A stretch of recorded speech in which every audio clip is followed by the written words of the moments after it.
It all began with the symbol, and Death's fascination with a girl named Liesel Memminger.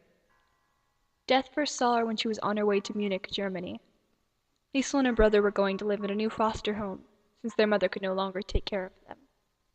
The time was World War II, and, well, times were rough. Liesel's brother died before they made it to Munich. Death had seen, and this was no coincidence, lots of death. Liesel's brother was no exception. During this time there was lots of anti-Semitism.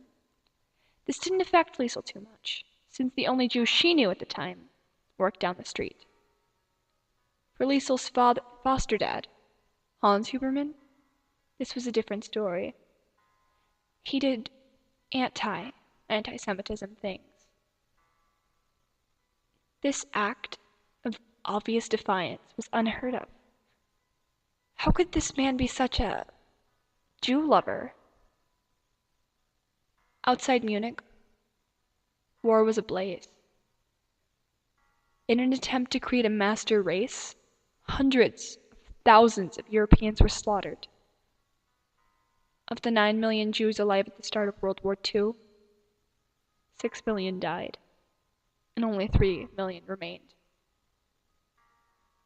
Being Jewish meant that you were a criminal. Trying to combat this mistreatment, Hans took in a young Jewish man named Max, who was the son of a long-ago friend. Max was hidden in the family's basement. He would fight Hitler in a representation of his struggle to stay hidden, to stay secret. His safety was at risk. Liesel's safety was at risk. And everyone around them was at risk. Do people deserve to be treated like this? And the Jews weren't the only group persecuted. During the Holocaust, gypsies, Dutchmen, homosexuals, the mentally impaired and physically disabled.